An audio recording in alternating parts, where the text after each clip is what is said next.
Недобросовестный заказчик. Как его определить до заключения договора на ремонт жилья?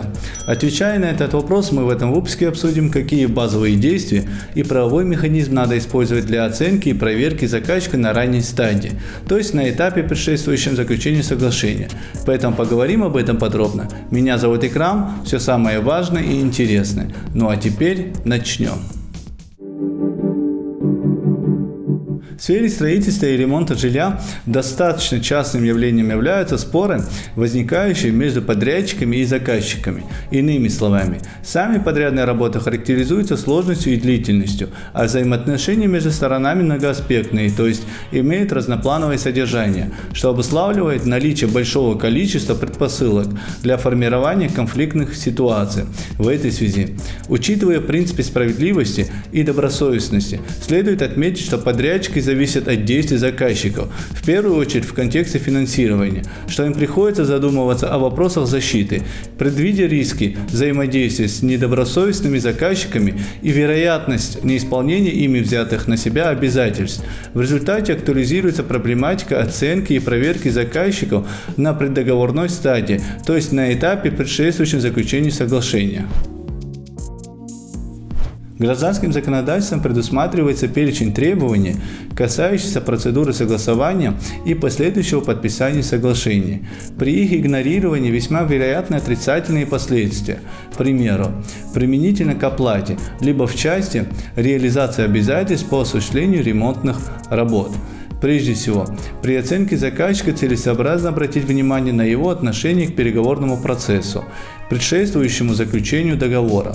Несмотря на то, что переговорная стадия не является обязательной, признаком возможной недобросовестности заказчика может служить уклонение от переговоров и категоричный отказ участвовать в них.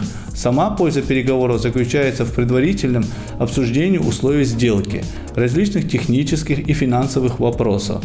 В ходе переговоров заказчики и подрядчики могут обращаться друг к другу с запросами касательно сведений и документации, требуемых для того, чтобы принять правильное решение.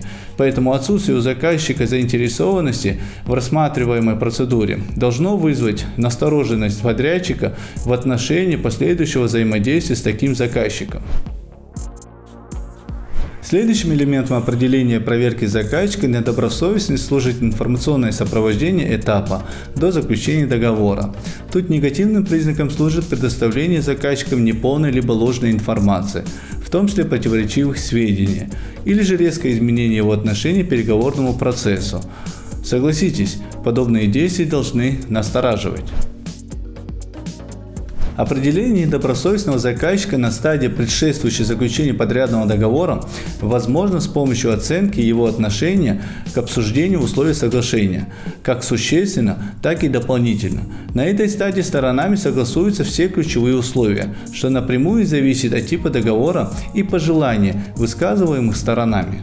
В соответствии с законом, договор будет считаться заключенным, если сторонам удалось достичь соглашения в отношении существенных условий.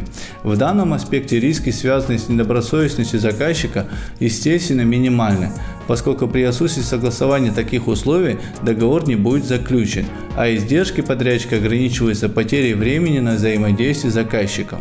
Однако, даже в случае полного согласования обязательных условий договора, недобросовестность заказчика может проявиться в его представлениях о дополнительных условиях. Эти условия тоже весьма значимы. При их игнорировании повышаются риски возникновения конфликтных ситуаций.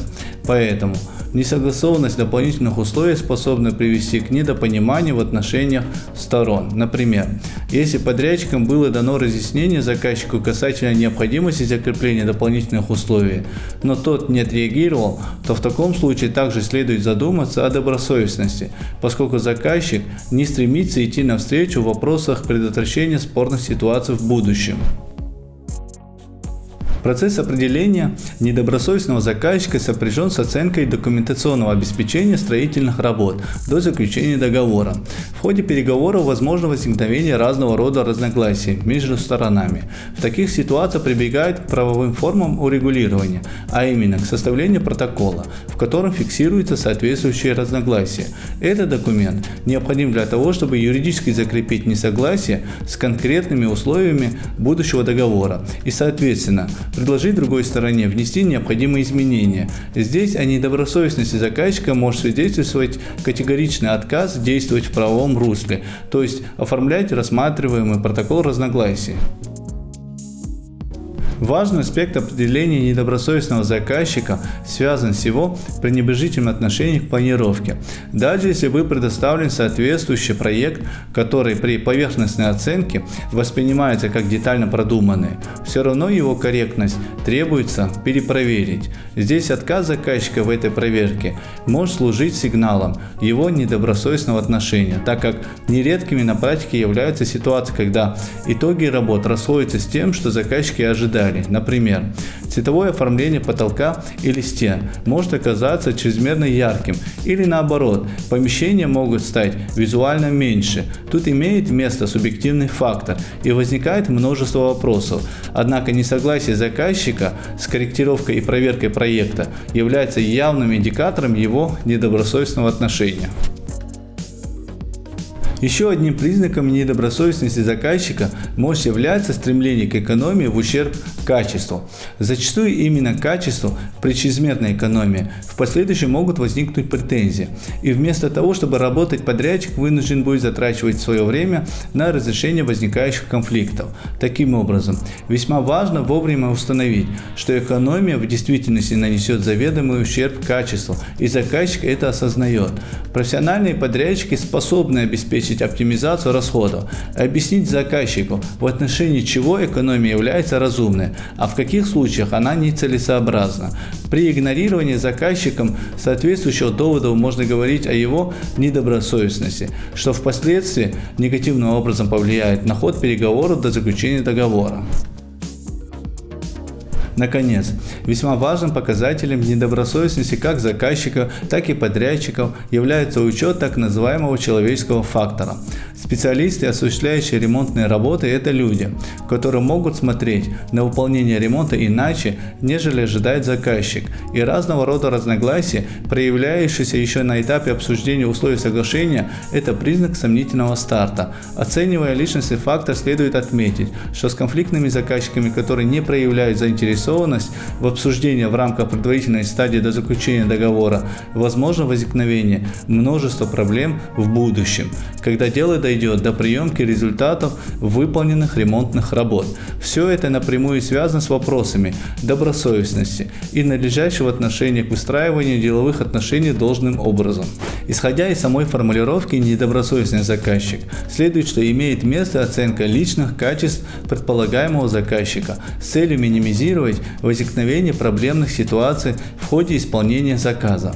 На этом базируется выявление недобросовестных заказчиков еще до заключения соглашения. При этом пристальное внимание уделяется их отношению к информационному сопровождению, к обсуждению условий соглашения, предполагаемому взаимодействию в процессе выполнения работ, к планировке, а также к пониманию ими взаимосвязи цены и качества и так далее. В любом случае, решение по всем этим и другим вопросам принимать только вам, и чтобы не ошибиться, обязательно держите в поле зрения правовую сторону вопроса. На эту минуту у меня все. До новых встреч!